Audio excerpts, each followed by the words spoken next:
Ya, listo chicos, entonces, bueno, estamos ingresando a una nueva unidad, ¿no? En esta parte nosotros vamos a hablar netamente de lo que es la histología y la fisiología vegetal.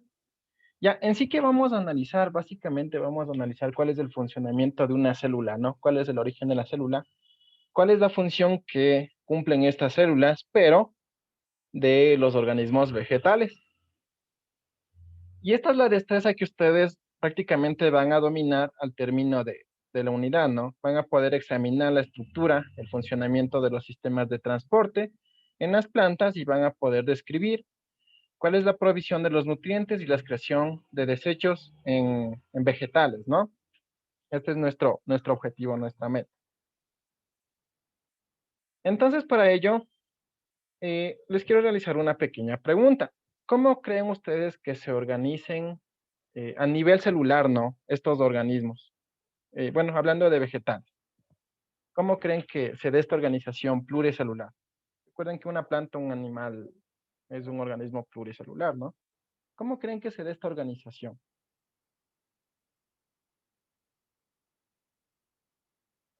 ¿Tienen idea de cómo se organiza?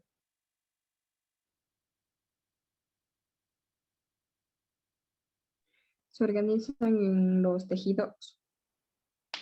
Ya en la formación de tejidos, formación de órganos, formación de aparatos y sistemas, ¿no? Pero atrás de eso, pues, la base en sí, ¿no es cierto?, son las células, ¿ya? Bueno, podemos hablar en este caso de una célula eucariota, ¿no?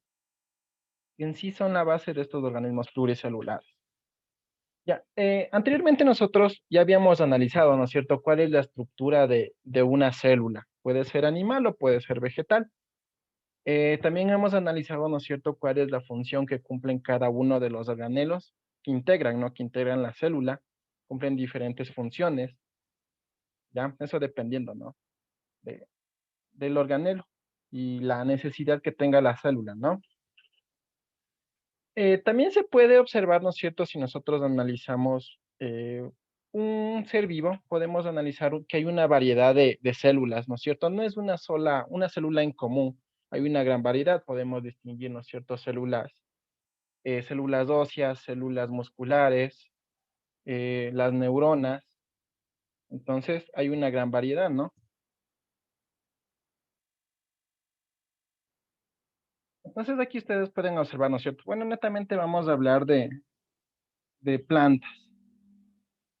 Ya, eso les comentaba, ¿no es cierto? Cada uno de estos organelos pues cumplen diferentes funciones, prácticamente determinan la funcionalidad de la célula y cuando hay una mayor agrupación, ¿no? Una mayor organización, pues poco a poco se empieza a formar lo que es el organismo, ¿no? El nuevo individuo. Bueno, en este caso aquí les coloqué, ¿no es cierto? Podemos observar una gran variedad de células vegetales y pues el resultado final sería, ¿no es cierto? Una planta, un individuo, ¿ya? Con respecto a la organización pluricelular. Seguramente ustedes se preguntarán, ¿no? ¿Cuáles son estas ventajas frente a los organismos unicelulares? ¿Quién me puede decir? A ver, ¿cuáles ventajas tendrán esta organización, no? El formar un organismo completo frente a organismos que son de carácter unicelular. ¿Cuál ventaja creen que se dé? En Les- los unicelulares, Ajá. Por ejemplo, una ameba, ¿no? Una ameba, una bacteria, es un organismo unicelular. ¿Ya? ¿Cuáles creen que sean las ventajas, ¿no?, en la organización? Si decimos que en las plantas, en animales es más compleja, mientras que en una bacteria, una ameba es más simple. ¿Cuáles ventajas creen que nosotros como individuos más complejos tengamos frente a estos otros organismos? que solo forman un individuo. Ya solo es una sola célula, ¿no? Y el medio pues influye mucho en el organismo, y a diferencia de un animal, un organismo pluricelular, ¿no? ¿Ya? Otra ventaja.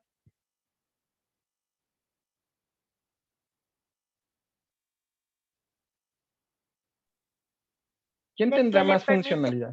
A ver, dígame. me- Menos alimentación. Ya la alimentación, bueno, perfecto. Otra ventaja. que no necesita una pareja para reproducirse. ya diferente, bueno, el tipo de reproducción, ¿no? Entonces, miren, hay unas ventajas, ¿no? Con respecto al medio donde se desarrolla. Por ejemplo, nosotros como organismos pluricelulares, no dependemos, ¿no? No dependemos mucho del medio, ¿ya? Pero a diferencia, no sé, hablemos de una ameba, hablemos de una bacteria, ellos se encuentran básicamente, puede ser un medio acuático, ¿no? Dependen mucho de este medio para poder desarrollarse. Y otra ventaja es que nosotros tenemos la posibilidad de desarrollar funciones más complejas, ¿no? Eso se debe a que en sí estamos conformados por una gran variedad de células, a diferencia de los organismos unicelulares, ¿no? Es una sola célula, pues las funciones que realizan son muy simples, ¿no? Estas serían ventajas. Ya. Presentamos diferentes niveles de organización celular. ¿No es cierto? Aquí podemos observar, tenemos el nivel celular, ¿no? Bueno, este es un ejemplo de células epiteliales, ¿no es cierto? El conjunto de estas células epiteliales pues formarán el tejido, ¿no? El tejido epitelial. El conjunto de este tejido pues formarán, ¿no es cierto? Las paredes, en este caso, de órganos musculares, por ejemplo, el corazón. Y la agrupación de órganos pues posteriormente formarán, ¿no? Sistemas y aparatos más complejos. ¿Ya? Entonces ustedes pueden observar, ¿no es cierto?, cómo se van diferenciando, ¿no? El, el nivel, ¿no? El nivel de organización a nivel celular. ¿Ya? Entonces, en animales complejos hablamos de una organización pluricelular estricta. Y entonces podemos tener o diferenciar diferentes características. Como por ejemplo, miren, el medio interno, ¿no? Aquí, ¿cómo creen que ustedes sean el medio interno en estos organismos? Bueno, hablando del ser humano. ¿Cómo será el medio interno?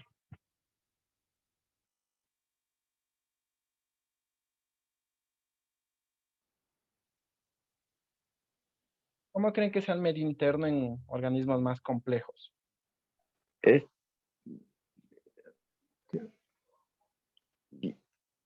A ver, Jesús. yo, a ver, Liz, este, yo le quería preguntar una pregunta a usted, Liz, que si el medio interno no es igual que el medio externo, No es o, lo es- o mismo, s- o son diferentes términos, Liz, son diferentes términos.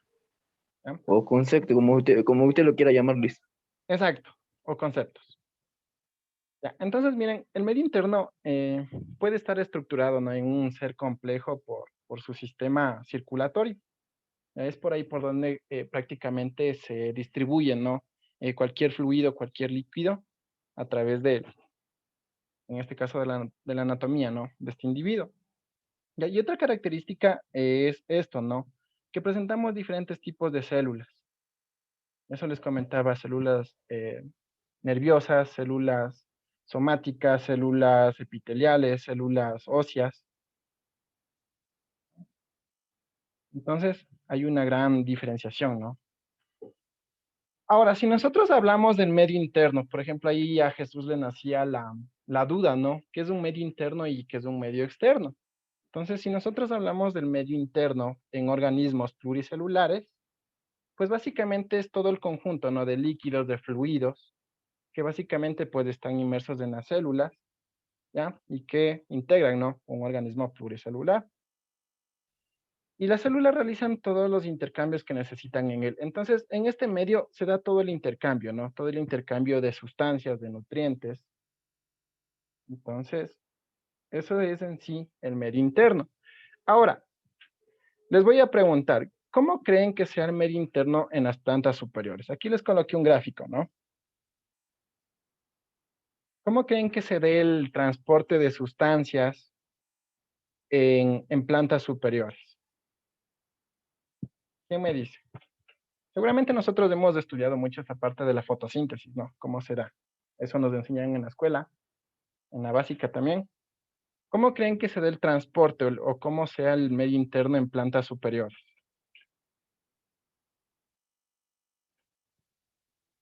¿Cómo se dará el transporte de nutrientes en plantas?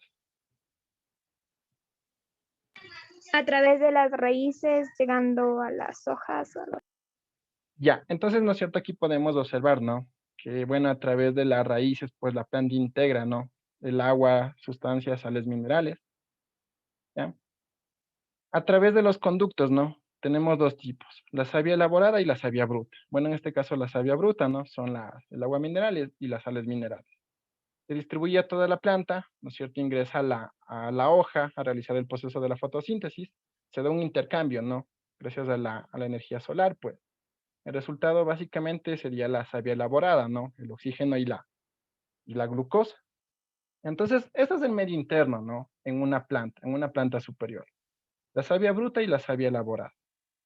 Esos son los fluidos, ¿no? Que hay en estas plantas. Ahora, en animales que son más simples, ¿no? Su organización es más simple, como por ejemplo aquí en las medusas, ¿no es cierto? El medio en el cual ellos se desarrollan, pues, va a ser algo similar, ¿no? Por ejemplo, aquí estas medusas, pues, están en un medio acuático y su organización, básicamente, su medio interno, es similar.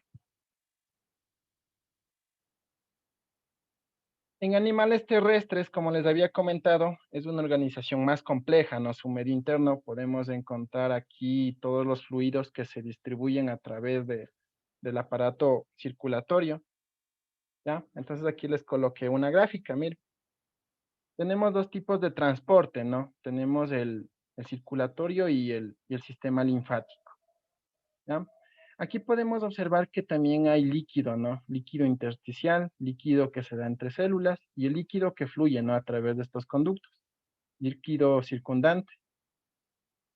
Tenemos dos tipos de líquidos en sí en organismos más complejos.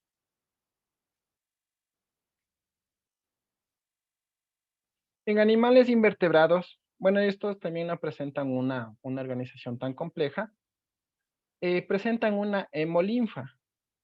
Este es el fluido, ¿no? El fluido que está inmerso en estos animales. Por ejemplo, no sé si ustedes bueno, en alguna parte seguramente han aplastado una araña, ¿no? Ustedes pueden observar que la araña no presenta un sangre, sino que es diferente, ¿no? Es diferente a la que ellos tienen, tal vez es transparente. Entonces, eso también depende mucho del organismo, ¿no? Algunos organismos presentan sangre que presentan un color tipo azulado, ¿ya? Entonces, eso también depende mucho del organismo y de ciertas sustancias que integran el medio interno. ¿Ya? Pero en animales invertebrados se conoce como hemolinfa. En animales vertebrados, como ya les había comentado, ¿no es cierto? Tenemos al sistema circulatorio, al sistema linfático, ¿ya? Entonces, por aquí, ¿no es cierto? Se va a estar distribuyendo la sangre y en el sistema linfático, pues, las sustancias que nos ayudan básicamente en el sistema inmunológico, ¿no? En los linfocitos.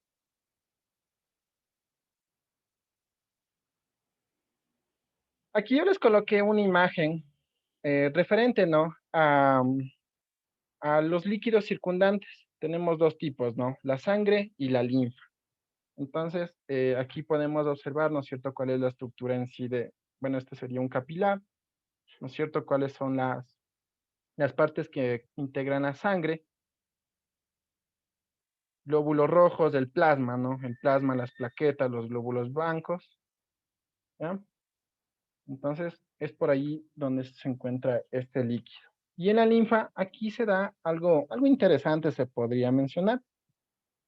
Aquí podemos observar, miren cómo, ¿no es cierto?, estas células, estos glóbulos blancos, pues, a través del líquido intersticial, ¿no? Hay una comunicación entre el vaso sanguíneo y el vaso linfático, ¿ya? Hay una reabsorción de nutrientes, se podría mencionar, entre estos dos conductos, ¿ya? Y básicamente no permite que se escape, ¿no? Que se escape estas sustancias, ¿ya? Pues, bueno, en este caso, en este vaso linfático serían los linfocitos.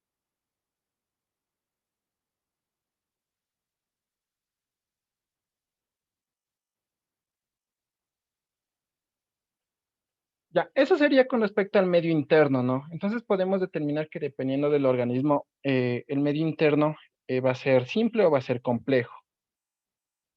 Ya, ahora miren, el desarrollo embrionario, ¿no? Y la diferenciación celular. Entonces yo les pregunto, ¿qué entendemos por el desarrollo embrionario? ¿Qué será el desarrollo embrionario? Yo para mí, dicen, yo pienso que el desarrollo embrionario es una etapa donde se cumplen procesos, pues, dicen. Muy bien, Jesús. Es un proceso donde básicamente hay varias etapas, ¿no? Por ejemplo, aquí yo les coloqué una imagen. Ya, bueno, este sería el desarrollo embrionario en animales, ¿no? Entonces tenemos el proceso de la fecundación. Esta célula empieza, ¿no es cierto?, una serie de divisiones mitóticas. Posteriormente podemos observar, ¿no?, cómo hay una gran variedad de divisiones. También hay una diferenciación, ¿no?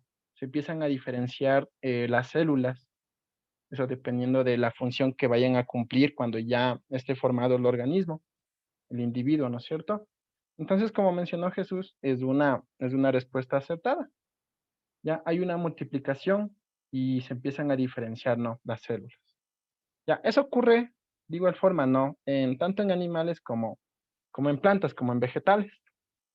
Entonces aquí podemos observar, ¿no es cierto? Bueno, seguramente esta semilla, pues, ya ha sido fecundada en el interior de esta semilla, pues las células vegetales empezarán a dividirse, ¿no? Y luego posteriormente a diferenciarse para convertirse en hojas, en raíces. Entonces, hay una gran diferenciación. Ya, ahora, ¿cómo será el desarrollo embrionario en las angiospermas? Ya, las angiospermas básicamente son plantas, ¿no? Plantas que presentan flores. Esas son las angiospermas. Entonces, aquí yo les coloqué, miren, les coloqué el gráfico de una semilla. Y esta parte es importante y también interesante, ¿no? Porque cuando ustedes van, ¿no es cierto?, a la tierra a cultivar, seguramente ustedes se preguntarán, ¿cómo a partir de una semilla, pues, se puede generar una planta, un individuo? Entonces presenta estas estructuras, ¿no? Por ejemplo, miren, aquí encontramos el embrión, ¿no es cierto? Que básicamente es de aquí por donde se originará la nueva planta. Otra estructura es miren, el endosperma, ¿no? Ustedes se dan cuenta que básicamente recubre, ¿no? Recubre el embrión y la función de este endosperma es que aporta, ¿no? Aporta en la nutrición en este caso, del embrión. Ya también podemos observar en una semilla, ¿no es cierto? La testa, que básicamente es un conjunto de capas, ¿no? De capas que lo que hacen básicamente es proteger, ¿no? Proteger el interior de la semilla. Aquí encontramos la radícula, que después de la germinación, pues posteriormente se originará aquí la raíz de la nueva planta. La plúmula, aquí esta estructura básicamente da lugar al tallo, ¿no? Después del desarrollo. Y también encontramos los cotiledones, que bueno, básicamente se los considera como hojas modificadas o las primeras hojas de una planta. Ya, entonces, esta es la estructura de una semilla. Entonces, si esta semilla, ¿no es cierto?, yo la llevo a la tierra, puedo observar, ¿no es cierto?, cómo ya se da el desarrollo, eh, mejor dicho, el proceso de la germinación. Entonces, miren aquí, ¿no es cierto?, cómo se diferencia la radícula. Prácticamente da origen a la raíz, la plúmula, origen al tallo. Y aquí encontramos a los cotiledones, ¿no? Que básicamente tienen la función de nutrir, también nutren a, en este caso al embrión y posteriormente pues se originarán, ¿no?, las nuevas hojas y se desarrollará la planta. Entonces, bueno, ya llegando a esta etapa se puede determinar que hay una diferenciación, ¿no? Hay células ya especializadas, podemos determinar los meristemos primarios, que básicamente este tejido que le permite desarrollarse a la planta. Se puede determinar, ¿no es cierto?, los tejidos vasculares, el xilema y el floema, por donde se conduce la savia bruta y la savia elaborada. Y los tejidos epidérmicos, ¿no? La corteza de la planta en sí. Ya, entonces miren, bueno, poco a poco vamos a ir analizando, ¿no? ¿Cuáles serán estos tejidos? Los meristemos, los tejidos vasculares, los tejidos epidérmicos. Pero en sí es cómo se da el desarrollo, ¿no? Cómo se da el desarrollo en vegetales y cómo se da la diferenciación a nivel celular. ¿Ya? No sé si hasta ahí tenemos preguntas, tenemos dudas. ¿Sí está clara la información?